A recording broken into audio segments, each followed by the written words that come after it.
നമസ്കാരം. 2 ദിവസം മുന്നേ ഒപിയിൽ വന്നൊരു പേഷ്യൻ്റ് പറഞ്ഞു, ഡോക്ടറെ കയ്യിൻ്റെ ഇവിടെ ഭയങ്കര ചൊറിച്ചിലാണ്, എത്ര ചൊറിഞ്ഞിട്ടും മാറുന്നില്ല, രാത്രി ഫുള്ള് അറിയാതെ ഇരുന്ന് ചൊറിയാണ്, ഉറക്കത്തിലൊക്കെ ഞാൻ അറിയാതെ ഇരുന്ന് ചൊറിയാണ്, പിന്നെ രാവിലെ എണീക്കുമ്പോൾ അത് നീറ്റലുകൊണ്ടാണ് നമ്മൾ എന്താണ് അവിടെ ഞാൻ നോക്കുന്നത് എന്നൊക്കെ. നമ്മളങ്ങനെ കയ്യിൽ അവിടെ നോക്കിയ സമയത്ത് എന്താണെന്ന് വെച്ചാൽ അവിടെ ഫുള്ള് വട്ടത്തിലായിട്ട് ഒരു ചൊറിഞ്ഞിട്ടൊരു റിങ് ആയിട്ടുള്ളൊരു ഷേപ്പിലൊരു ചൊറിച്ചിൽ വന്നിട്ടുണ്ട്.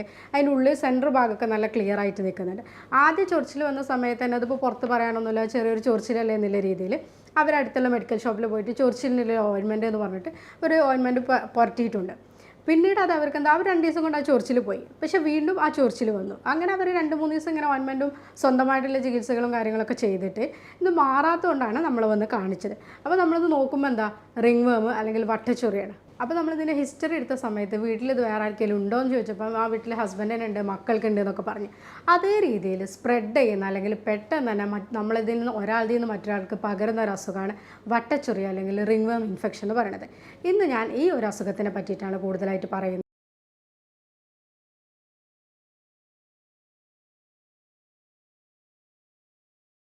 ഞാൻ doctor Afiya അല്ലൂർ, doctor ബാസൽസ് homeo hospital, Pandikkad, Malappuram ജില്ല. വട്ടച്ചൊറി അല്ലെങ്കിൽ റിംഗ് വേം ഇൻഫെക്ഷൻ എന്ന് പറയുന്നത് ഒരു ഡെർമറ്റോഫൈറ്റ് പകർത്തുന്ന ഒരു അസുഖമാണ്.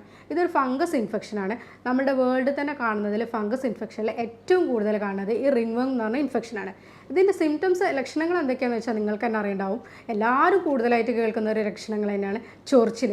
ഇത്രയും ചൊറിച്ചിലിന് സുഖമുള്ള അസുഖങ്ങൾ വേറെ ഇല്ല എന്നാണ് പറയുന്നത്. ഇപ്പോൾ ഈ വീഡിയോ കാണുന്നവർ തന്നെ ഇപ്പോൾ കൂടുതൽ ചൊറിഞ്ഞുകൊണ്ടിരുന്നിട്ട് കാണുന്നവരൊക്കെ ഉണ്ടാവും. കാരണം എന്താ വെച്ചാൽ ഇതിൻ്റെ ചൊറി നിൽക്കുന്നില്ല, ചൊറിയുന്നിടത്തോളം കൂടുതൽ വീണ്ടും വീണ്ടും ഇത് ചൊറിയാനുള്ളൊരു ടെൻഡൻസി ഉണ്ടാക്കും. അതേപോലെ തന്നെ രോഗികൾ ഇത് വിചാരിക്കുന്നത് ചൊറിഞ്ഞാൽ ഇത് കുറയുന്നില്ലത്. പക്ഷേ ഇതിവിടെ ചൊറിയുന്നിടത്തോളം എന്താ വെച്ചാൽ ആ ഭാഗത്തിൽ ചൊറിച്ചിൽ കുറയുന്നുണ്ടെങ്കിലും ഇതിൻ്റെ നേരെ തൊട്ടപ്പുറത്ത് തന്നെ അതിൻ്റെ ചൊറിച്ചിൽ വീണ്ടും വരികയും ചെയ്യും. ഇങ്ങനെയുള്ളൊരു അസുഖമാണിത്. ഇതെന്ന് വെച്ചാൽ ഒരു ഫംഗസാണ് ഇത് പടർത്തുന്നത്. മെയിനായിട്ട് 2 സ്പീഷീസാണ് ഈ അസുഖം പടർത്തുന്നത്, ട്രൈക്കോഫൈറ്റോൺ റൂബ്രം, അതേപോലെ ട്രൈക്കോഫൈറ്റോൺ ടോൺസുറൻസ് എന്ന് പറഞ്ഞിട്ട്. ഇതിലെന്താണെന്നൊന്നും നമുക്ക് കാര്യമില്ല, കാരണം ഈ രണ്ട് സ്പീഷീസാണ് ഈ അസുഖങ്ങൾ പെട്ടെന്ന് തന്നെ പടർത്തുന്നത്.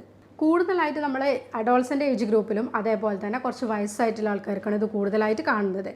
സ്ത്രീകളിലും ഇതേപോലെ തന്നെ ഇത് കൂടുതലായിട്ട് നമ്മുടെ ബ്രസ്റ്റിൻ്റെയൊക്കെ മടക്കുകളിൽ, അതേപോലെ തന്നെ തുടയെടുക്കുകളിൽ, കയ്യിൻ്റെയൊക്കെ മടക്കുകളിലൊക്കെ കൂടുതലായിട്ട് കാണാറുണ്ട്. ഇതന്നെ പെട്ടെന്ന് ഇങ്ങനത്തെ ഒരു അസുഖമായതുകൊണ്ടാണ് ഇതിനൊരു പറച്ചിലുണ്ടല്ലോ, ഇത് നമ്മളെ വ്യക്തി ശുചിത്വം കുറവായതുകൊണ്ടാണ് എന്നുള്ളൊരു പറച്ചിലുള്ളതുകൊണ്ട് തന്നെ ഇങ്ങനെ ഇത് പുറത്ത് പറയാൻ മടിയുള്ളതുകൊണ്ട് തന്നെ എന്താണ് നമ്മളെ കയ്യിൽ കിട്ടുന്ന ക്രീം, അല്ലെങ്കിൽ അടുത്തുള്ള മെഡിക്കൽ സ്റ്റോറിൽ പോയിട്ട് ഒരു ക്രീം വാങ്ങുക, അത് തേക്കുക, എന്നിട്ട് അപ്പോൾ ചൊറിച്ചിൽ മാറും. പക്ഷേ അത് പിന്നെയും വരുമ്പോൾ വീണ്ടും എടുത്ത് തേക്കുക.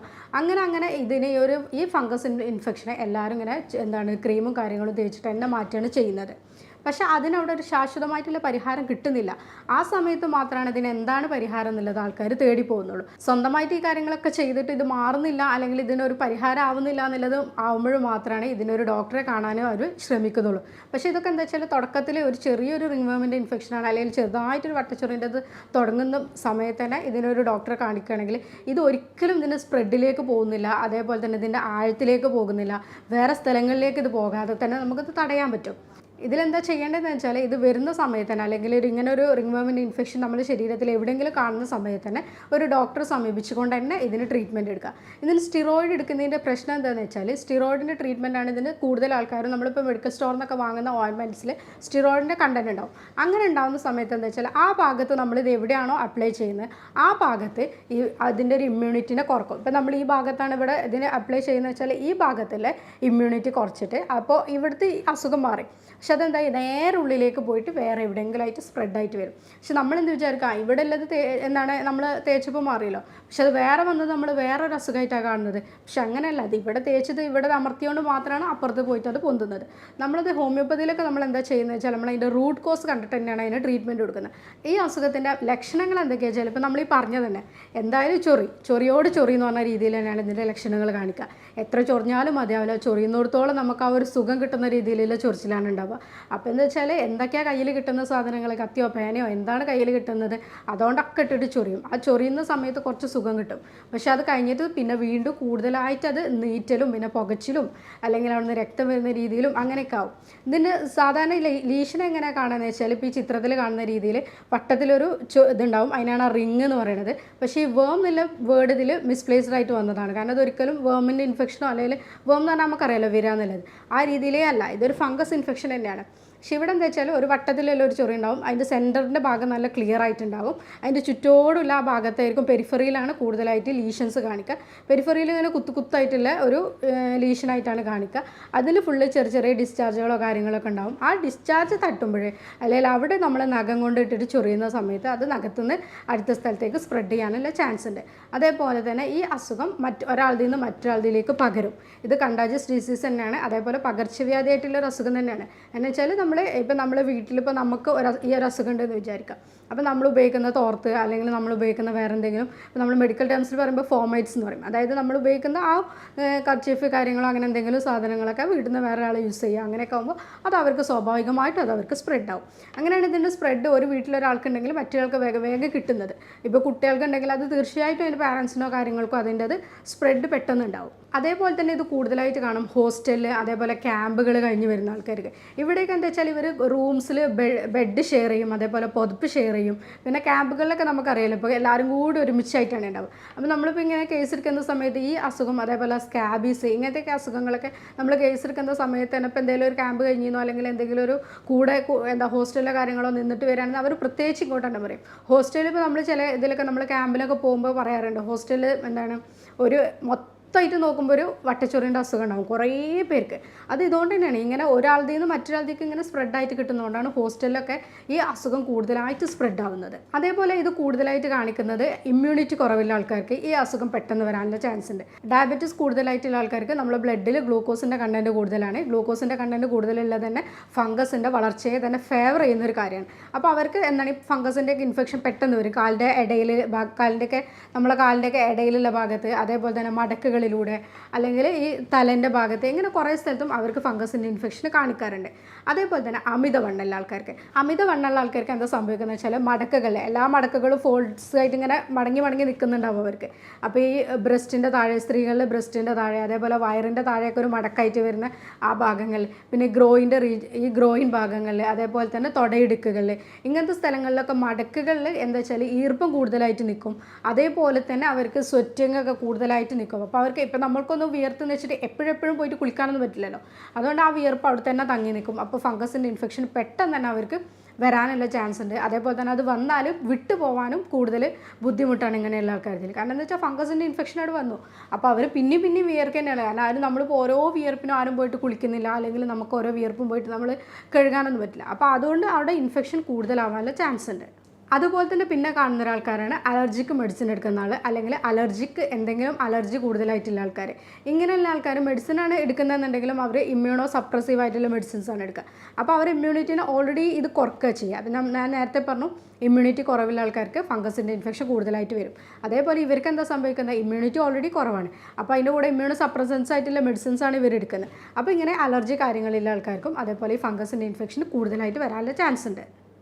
ഞാൻ ഫസ്റ്റ് തന്നെ പറഞ്ഞു, നമ്മൾ ഹൈജീൻ കുറവുള്ള ആൾക്കാർക്കാണ്, അതുകൊണ്ട് തന്നെ ഇത് പുറത്ത് പറയാൻ മടിയുള്ളൊരു അസുഖമാണെന്നുള്ളത്. അങ്ങനെയുള്ള ആൾക്കാർക്ക് ഇത് കൂടുതലായിട്ട് കാണാം. നമ്മൾ വ്യക്തിശുചിത്വം കുറവുള്ള ആൾക്കാർക്ക്. ഇങ്ങനെയുള്ളവർക്ക് എന്താ വെച്ചാൽ നമ്മളിപ്പോൾ മുന്നേ പറഞ്ഞ കാര്യങ്ങൾ തന്നെ, വിയർപ്പ് കൂടുതലായിട്ട് അവരുടെ തങ്ങി നിൽക്കും. അതേപോലെ തന്നെ സ്കിന്നൊക്കെ എപ്പോഴും അത്രയും നല്ല നീറ്റും കാര്യങ്ങളൊന്നും അല്ലെങ്കിൽ ഈ ഇൻഫെക്ഷനൊക്കെ വേഗം വരാനുള്ള ചാൻസ് ഉണ്ട്. അതേപോലെ തന്നെ വേറൊരു വിഭാഗമാണ് ഡ്രൈ സ്കിന്നായിട്ടുള്ള ആൾക്കാർ. ഡ്രൈ സ്കിന്നിന് പൊതുവേ ഇങ്ങനത്തെ സ്കിന്നിൻ്റെ എല്ലാ അസുഖങ്ങളും വേഗം വരും. സ്കിന്നിന് ഒരു ഓയിലിയാണ് കൂടുതൽ വേണ്ടത്. സ്കിൻ ഓൾറെഡി നല്ല ഡ്രൈ ആയിട്ട് നിൽക്കുമ്പോൾ ഫംഗസിൻ്റെ ഇൻഫെക്ഷനൊക്കെ കൂടുതലായിട്ട് അവർക്ക് വരാനുള്ള സാധ്യതയുണ്ട്. നമ്മളിപ്പോൾ ഈ പറഞ്ഞ ഫംഗസിൻ്റെ ഇൻഫെക്ഷന് തല മുതൽ കാലിൻ്റെ അടിവരെ ഒരേപോലെ എഫക്റ്റ് ചെയ്യുന്നതാണ്. ഓരോ ഭാഗത്ത് ഇത് വരുന്നതിനനുസരിച്ച് ഇതിൻ്റെ പേര് മാത്രം മാറുന്നല്ലാതെ ഇതിന് പ്രത്യേകിച്ച് വേറെ എല്ലാം ഈ ഫംഗസിൻ്റെ ഇൻഫെക്ഷനാണ്. തലയിൽ വരുമ്പോൾ നമ്മളതിന് ടീനിയ ക്യാപിറ്റിസ് എന്ന് പറയും. അത് ചിലപ്പോൾ സെബോറിക് ഡെർമറ്റൈറ്റിസ് ആയിട്ടോ അല്ലെങ്കിൽ വേറെ എന്തെങ്കിലും ഡാൻഡ്രഫ് ആയിട്ടോ അങ്ങനെയൊക്കെ അതിന് പ്രസൻറ്റ് ചെയ്യാം. ഇനി ചില ആൾക്കാർക്ക് താടിയിൽ വരും, അപ്പോൾ അതിന് ടീനിയ ബാർബി എന്ന് പറയും. പിന്നെ ചില ആൾക്കാർക്ക് കയ്യിൻ്റെ ഉള്ളിലൊക്കെ വരും, അപ്പോൾ അതിന് ടീനിയ മാനോ എന്ന് പറയും. ചില ആൾക്കാർക്ക് നഖങ്ങളിൽ വരും. നഖങ്ങളിൽ വരുമ്പോൾ സമയത്ത് എന്താ വെച്ചാൽ നഖങ്ങളൊക്കെ ഇങ്ങനെ പൊട്ടുന്ന പോലെ, അല്ലെങ്കിൽ നഖത്തിൻ്റെ ഉള്ളിലൊക്കെ ഒരു വേസ്റ്റ് ഇങ്ങനെ അടിഞ്ഞു കൂടിയിട്ട്, ഡെബ്രിസ് ഒക്കെ അടിഞ്ഞു കൂടിയിട്ട് കാണും. അതിനെ നമ്മൾ ഒനിക്കോമൈക്കോസിസ് അല്ലെങ്കിൽ നഖത്തിൻ്റെ ഫംഗൽ ഇൻഫെക്ഷൻ അങ്ങനെ തന്നെ അതിനെ പറയും. അത് വേറെ തന്നെ ഒരു കണ്ടീഷനാണ്. ഒനിക്കോമൈക്കോസിസ് എന്ന് പറയുന്നത് എപ്പോഴും കൂടുതലായിട്ട് നമുക്ക് ക്ലിനിക്കൽ കേസ് കിട്ടുന്ന ഒരു കണ്ടീഷനാണ്. ചില ആൾക്കാർക്ക് കാലിൻ്റെയൊക്കെ ഈ ഇടയിൽ ഇങ്ങനെ കാണിക്കും. അതിന് നമ്മൾ വിചാരിക്കും അവർ നനഞ്ഞിട്ട് അല്ലെങ്കിൽ കൂടുതൽ വെള്ളത്തിൽ പണിയെടുക്കുന്നതുകൊണ്ടാണെന്നുള്ളത്. അത് ശരിക്കും എന്താ വെച്ചാൽ ടീനിയ പെഡീസ് എന്ന് പറയും. അത് ഈ ഫംഗസിൻ്റെ ഇൻഫെക്ഷൻ തന്നെയാണ്. അല്ലെങ്കിൽ അതിനെ അത്ലറ്റ്സ് ഫുഡ് എന്ന് പറയും. കൂടുതലായിട്ട് സ്പോർട്സ്മാൻസ് അല്ലെങ്കിൽ അത്ലറ്റ്സിന് അങ്ങനത്തെവർക്കൊക്കെ കാണും ഈ ടൈറ്റ് ആയിട്ടുള്ള ഷൂസ് കൂടുതലായിട്ട് സമയം ധരിക്കുന്നത്, അല്ലെങ്കിൽ എപ്പോഴും ഷൂസ്, സോക്സ് അങ്ങനത്തെ കാര്യങ്ങളൊക്കെ കണ്ടിന്യൂസ് ആയിട്ട് യൂസ് ചെയ്യുന്ന ആൾക്കാർക്കൊക്കെ തന്നെ ഇങ്ങനെ കാലിൻ്റെ വിരലിൻ്റെ ഇടയിലും കാണാറുണ്ട്. ഇനി അതേപോലെ മെയിനായിട്ട് കാണുന്ന ഒരു ഇതാണ് ടീനിയ ക്രൂറിസ് എന്ന് പറഞ്ഞത്. അതെന്താ, ഈ നമ്മളെ ഗ്രോയിൻസിൻ്റെ ഇടയിൽ അല്ലെങ്കിൽ തൊടയെടുക്കുകയല്ലേ, അത് ഒരു രക്ഷയില്ലാത്തൊരു കണ്ടീഷനാണ്. കാരണം എന്താ വെച്ചാൽ അത്രയും ചൊറിച്ചിലായിരിക്കും. ഇതൊന്നും പറയാനും പറ്റില്ല. അണ്ടർ ഗാർമെൻറ്റ്സ് ഇട്ടാൽ കൂടുതൽ ചൊറിച്ചിലായിരിക്കും. സ്ത്രീകൾക്കാണെങ്കിൽ പീരിയഡ്സിൻ്റെ സമയത്ത് ഭയങ്കരമായിട്ട് ഇതൊന്ന് കൂടും. പുരുഷന്മാരിലും കൂടുതലായിട്ട് ടൈറ്റ് ആയിട്ടുള്ള അണ്ടർ ഗാർമെൻറ്റ്സ് ധരിക്കുക. അതേപോലെ ഫുൾ ടൈം ജീൻസ് ധരിച്ച് നടക്കുന്ന ആൾക്കാർക്ക്, പിന്നെ ഈ ജിമ്മിന് കാര്യങ്ങൾക്കൊക്കെ ആ ഒരു രീതിയിലുള്ള ഡ്രസ്സ് ധരിക്കുന്നത്, അവരത് വീണ്ടും പിറ്റേന്നും അതേ രീതി ആ ഡ്രസ്സ് തന്നെ പിറ്റേന്നും ധരിക്കുന്നത്. അതേപോലെ തന്നെ ഈ ലോറി ഡ്രൈവേഴ്സൊക്കെ കണ്ടിന്യൂസ് ആയിട്ട് ഒരേപോലെ ഇരുന്നിട്ട് അവരുടെ ഡ്രസ്സൊക്കെ അവരെ എപ്പോഴും മാറ്റുന്നൊന്നുമില്ലല്ലോ. അപ്പോൾ ഈ കുളികൾ, അതേപോലെ 2 നേരമുള്ള കുളികളൊക്കെ അവർക്ക് കുറവായിരിക്കും. ലോങ് ഡ്രൈവ് ആയിട്ടുള്ള ആൾക്കാർക്ക്, ഇങ്ങനത്തെ ഉള്ളവർക്കൊക്കെ ഇതിന് ടീനിയ ക്രൂറിസ് കൂടുതലായിട്ട് വരും. അതിൻ്റെ കൂടെ അവിടെ ബ്ലാക്കിഷ് ഡിസ്കളറേഷൻ വരാം. പിന്നെ അവിടുത്തെ ചൊറിച്ചിൽ കൂടുതലായിരിക്കും. പിന്നെ നമ്മൾ ഈ ഇപ്പോൾ ഈ കയ്യുമലോ കാൽമലൊക്കെ ആകുമ്പോൾ നമുക്ക് കുറച്ചും കൂടി വെയിൽ കൊണ്ടിട്ട് ഇതൊക്കെ ഒന്ന് മാറാനുള്ള ചാൻസ് ഉണ്ട്. ആ ഭാഗത്ത് എന്ന് പറഞ്ഞാൽ അങ്ങനെയും കൂടി ഇല്ല. അപ്പോൾ അതുകൊണ്ട് ചൊറിച്ചിലും കാര്യങ്ങളും കൂടുതലായിരിക്കും. പിന്നെ കാണുന്നതാണ് ടീനിയ കോർപ്പോറിസ് എന്ന് പറഞ്ഞാൽ, അതായത് നമ്മളെ ബോഡിയിൽ എവിടെയും വരാം. നമ്മളെ ബാക്കിൽ, കൂടുതലായിട്ട് ഇത് ബാക്കിലൊക്കെയാണ് ഇങ്ങനെ വട്ടത്തിൽ കാണാം, ബാക്കിൽ കാണും. അതേപോലെ വയറിൻ്റെ ഭാഗങ്ങളിൽ കാണും. പിന്നെ ബോഡിൻ്റെ എവിടെയും കാണുകയാണെങ്കിൽ നമ്മളതിനെ ടീനിയ കോർപ്പോറിസ് എന്ന് പറയും. ഇങ്ങനെയൊക്കെ ഇതിനെ കാറ്റഗറൈസ് ചെയ്തിട്ടുണ്ടെങ്കിലും ഇതെല്ലാം ഒരു ഫംഗസിൻ്റെ ഇൻഫെക്ഷനാണ്. ഇതൊക്കെ നമ്മൾ എവിടെയെങ്കിലും ബോഡിൻ്റെ ഒരു ഭാഗത്ത് കണ്ടിട്ടുണ്ടെങ്കിലും ഇതിന് ട്രീറ്റ്മെൻറ്റ് പെട്ടെന്ന് എടുക്കുക എന്നുള്ളതാണ് ഇതിന് മെയിനായിട്ട് ചെയ്യേണ്ട ഒരു കാര്യം. ഇതിൽ പിന്നെ പേഷ്യൻസ് നമ്മളടുത്ത് ഒ പിയിൽ വന്നിട്ട് പറയാറുണ്ട്, ഡോക്ടറെ നിങ്ങൾ പറയുന്ന എല്ലാ കാര്യങ്ങളും നമ്മൾ ചെയ്തിട്ട് അല്ലെങ്കിൽ എന്ത് തരം മെഡിസിൻസ് എടുത്തിട്ടും നമ്മൾ വട്ടച്ചൊറി വിട്ടു പോകുന്നില്ല, അല്ലെങ്കിൽ അത് വീണ്ടും വരികയാണെന്നുള്ളത്. ഇങ്ങനെ പറയുന്ന ആൾക്കാർ കുറച്ച് കാര്യങ്ങൾ അവരുടെ ജീവിത ശൈലിയിൽ കുറച്ച് മാറ്റങ്ങൾ വരുത്തിയിട്ട് ഇപ്പോൾ ഞാനീ പറയുന്ന കാര്യങ്ങളൊക്കെ ഒന്ന് ശ്രദ്ധിച്ച് നോക്കാം. എന്തായാലും 2 നേരം കുളിക്കുക എന്നുള്ളത് ഒരു റൂട്ടീനായിട്ട് മാറ്റുക. ഇതിലെന്താ വെച്ചാൽ കുളിക്കുന്ന സമയത്ത് നോർമൽ വാട്ടറിൽ തന്നെ കുളിക്കാൻ നോക്കുക. ഇങ്ങനെ ചൊറിയൊക്കെ ഉള്ള ആൾക്കാരെന്താ വെച്ചാൽ എപ്പോഴും ചൂടുവെള്ളത്തിൽ കുളിക്കുക എന്നുള്ളൊരു ടെൻഡൻസി നമുക്ക് പണ്ട് മുതലേ ഉണ്ടല്ലോ. അങ്ങനെ ചൂടുവെള്ളത്തിൽ കുളിച്ചാൽ ചൊറി ആ സമയത്ത് കുറയും. അതുകൊണ്ട് എന്താ വെച്ചാൽ എല്ലാവർക്കും ചൂടുവെള്ളത്തിൽ കുളിക്കുക എന്നുള്ളൊരു ടെൻഡൻസി ഉണ്ടാവും. പക്ഷെ ഇവിടെ എന്താ സംഭവിക്കണമെന്ന് വെച്ചാൽ ചൂടുവെള്ളത്തിലൊക്കെ കാണുന്ന സമയത്ത് ഫംഗസിന് ഒന്നും കൂടി വളരാനുള്ള സാധ്യത കൂടുക ചെയ്യുക. അതായത് അതിൻ്റെ ഗ്രോത്തും കാര്യങ്ങളും കൂടുക ചെയ്യുക. അപ്പോൾ നമ്മൾ നോർമൽ വാട്ടറിൽ തന്നെ കുളിക്കുക എന്നുള്ളത് ശീലമാക്കുക. അത് 2 നേരം തന്നെ കുളിക്കുക.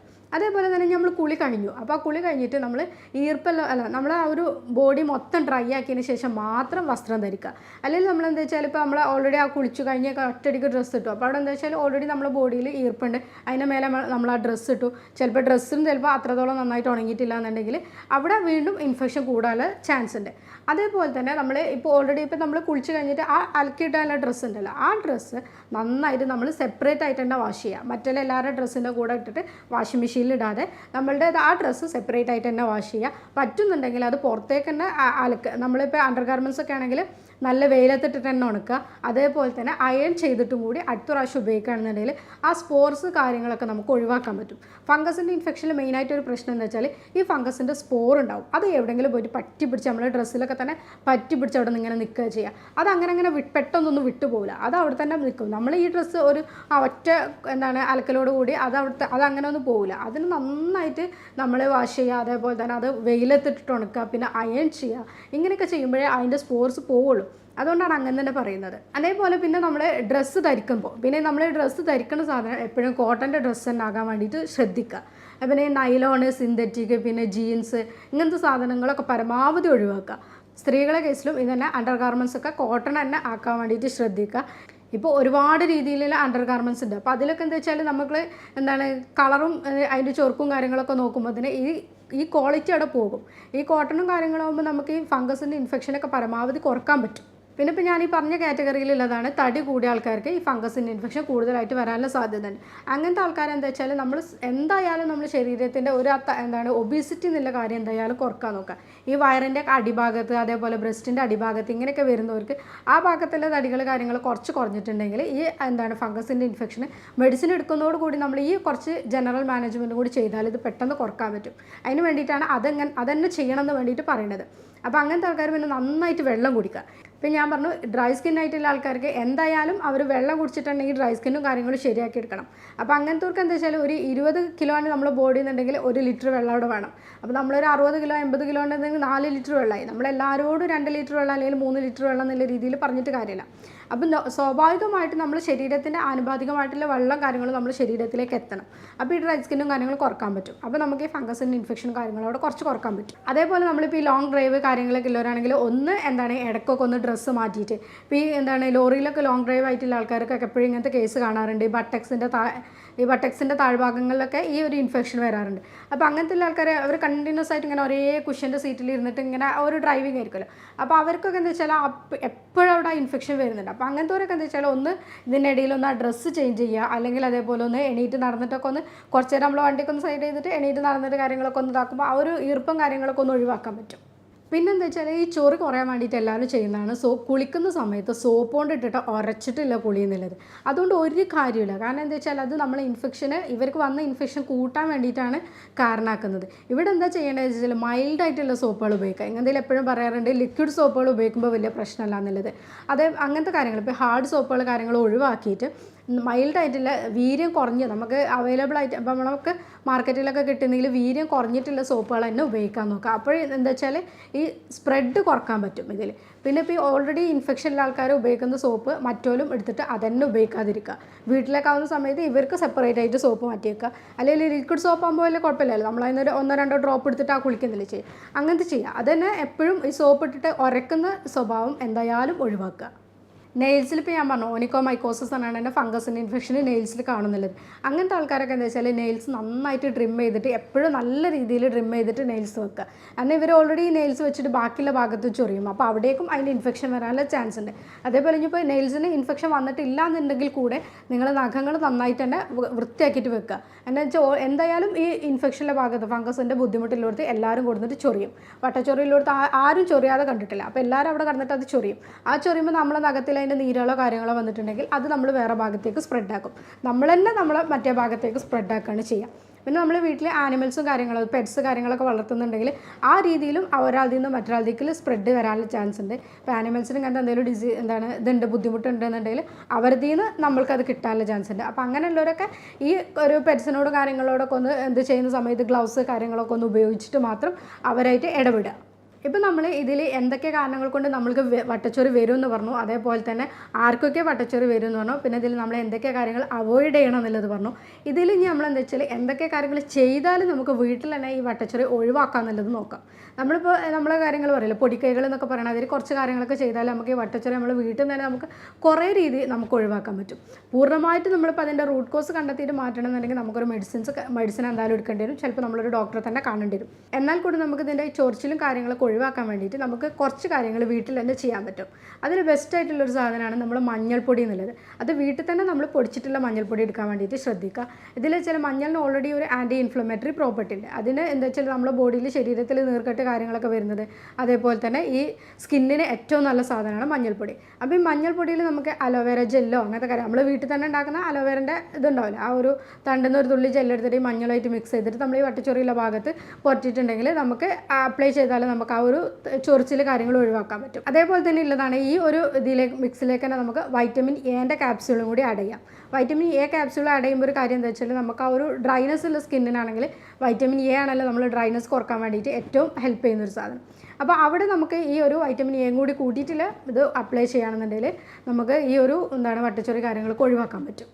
പിന്നെ നമ്മൾ ഈ വിർജിൻ കോക്കനട്ട് ഓയിൽ അല്ലെങ്കിൽ വെന്ത വെളിച്ചെണ്ണ ഉരുക്ക് വെളിച്ചെണ്ണ എന്നൊക്കെ പറയില്ലേ, ഇതിൽ ഇതേപോലെ തന്നെ നമുക്ക് മഞ്ഞൾപ്പൊടി മിക്സ് ചെയ്തിട്ടൊക്കെ ഉപയോഗിക്കുകയാണെന്നുണ്ടെങ്കിൽ മഞ്ഞൾപ്പൊടിയൊക്കെ മിക്സ് ചെയ്തിട്ട് നമ്മളിപ്പോൾ ഈ പറഞ്ഞ ഭാഗത്ത് ഒന്ന് അപ്ലൈ ചെയ്യുകയാണെന്നുണ്ടെങ്കിൽ നല്ലതാണ്. ഈ ഡ്രൈനെസ് കുറക്കാൻ പറ്റും. അതേപോലെ നമ്മളിപ്പോൾ ഇതിന് എക്സിമിക്ക് പറയാറുണ്ട്, അതേപോലെ ഈ സ്കാബീസിന് പറയാറുണ്ട്. ഇങ്ങനത്തെ അസുഖങ്ങൾക്കൊക്കെ തന്നെ നമ്മൾ ഈ രീതിയിൽ അപ്ലൈ ചെയ്യുകയാണെന്നുണ്ടെങ്കിൽ നമുക്ക് പെട്ടെന്ന് ഈ ചൊറിച്ചിൽ കാര്യങ്ങൾ വീട്ടിൽ നിന്ന് തന്നെ കുറക്കാൻ പറ്റും.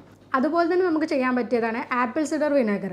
ആപ്പിൾ സിഡർ വിനെഗർ ഡയറക്റ്റായിട്ട് അപ്ലൈ ചെയ്യരുത്. അത് വെള്ളത്തിലൊന്ന് മിക്സ് ചെയ്തതിന് ശേഷം ഒരു 1-2 സ്പൂൺ വെള്ളത്തിൽ മിക്സ് ചെയ്തതിന് ശേഷം നമ്മളത് കോട്ടൻ്റെ പഞ്ഞിയിലാക്കിയിട്ട് ജസ്റ്റ് ഒന്ന് അപ്ലൈ ചെയ്യുക. അതുപോലെ തന്നെയാണ് ഈ ടീ ട്രീ ഓയിൽ എന്നുള്ളത്. അതും ഇതേപോലെ നമുക്ക് മഞ്ഞളോ അതിൽ മിക്സ് ചെയ്യാം, അല്ലെങ്കിൽ അത് ഡയറക്റ്റായിട്ട് തന്നെ നമുക്കൊന്ന് 1-2 തുള്ളി മാത്രം ഒന്ന് എടുത്തിട്ട് നമ്മളുടെ ഈ സ്കിന്നിൽ എവിടെയാണോ ഇൻഫെക്ഷൻ ഉള്ളത് അവിടെ കൊണ്ടുപോയിട്ട് അപ്ലൈ ചെയ്യാം. ഇതൊക്കെ നമുക്ക് വീട്ടിൽ തന്നെ ചെയ്യാൻ പറ്റും. അതുപോലെ നമുക്ക് സ്കിന്നിൽ എന്ത് തരം അസുഖങ്ങളുണ്ടെങ്കിലും നമ്മളെ വയറ് നല്ല ശുദ്ധിയാണോ എന്നുള്ളത് നോക്കേണ്ടത് ഒരു അവിഭാജ്യ ഘടകമാണ്. ഇവിടെ എന്താണെന്ന് വെച്ചാൽ നമ്മളെ ഗട്ടിൻ്റെ പ്രോപ്പറായിട്ടുള്ള ഹെൽത്ത് നമ്മൾ മെയിൻറ്റെയിൻ ചെയ്യണം. അത് നമ്മളെപ്പോഴും പറയും പ്രീബയോട്ടിക് ആയിട്ടുള്ള പ്രോബയോട്ടിക് ആയിട്ടുള്ള ഭക്ഷണം ഭക്ഷണങ്ങൾ കൂടുതലായിട്ട് എടുക്കുക. ഇങ്ങനെയൊക്കെ ചെയ്യുന്ന സമയത്ത് എന്താ വെച്ചാൽ നമ്മൾ ഗട്ട് ഫ്രീ ആവും. ഗട്ട് ഫ്രീ ആയാൽ തന്നെ ഒരുവിധം സ്കിന്നിൻ്റെ അസുഖങ്ങളൊക്കെ നമുക്ക് ഒഴിവാക്കാൻ പറ്റും. ഇതിലിപ്പോൾ നമുക്ക് എടുക്കാൻ പറ്റുന്നതാണ് തൈര് നല്ലതാണ്, അതേപോലെ മോര് നല്ലതാണ്. ഇതൊക്കെ നമ്മൾ ഭക്ഷണത്തിൽ ഡെയിലി ഉപയോഗിക്കണം. അപ്പോൾ ഇങ്ങനത്തെ കാര്യങ്ങൾക്ക് നമ്മൾ കൂടുതലായിട്ട് ഇപ്പം ഇങ്ങനെ എടുക്കാൻ പറ്റുന്നില്ലെങ്കിൽ നമുക്കത് ക്യാപ്സ്യൂളായിട്ട് തന്നെ ഇപ്പോൾ അവൈലബിൾ ആണ്. അങ്ങനെയും വേണമെങ്കിൽ സപ്ലിമെൻറ്റ് ചെയ്യാം. എപ്പോഴും നമ്മൾ ഭക്ഷണങ്ങളിൽ നിന്ന് കിട്ടുന്നത് തന്നെ കൂടുതലായിട്ട് പ്രൊമോട്ട് ചെയ്യണം. അതുകൊണ്ടാണ് ഈ തൈര് എന്നുള്ളതൊക്കെ ഭക്ഷണത്തിൽ നമ്മൾ സ്ഥിരമായിട്ട് ഉൾപ്പെടുത്തണം എന്ന് പറയുന്നത്. അതേപോലെ ഇലക്കറികൾ, ഈ ചീര അങ്ങനത്തെ കാര്യങ്ങളൊക്കെ ഇതിന് നല്ലതാണ്. അതൊക്കെ ഇതിൽ കൂടുതലായിട്ട് ഉൾപ്പെടുത്തുക.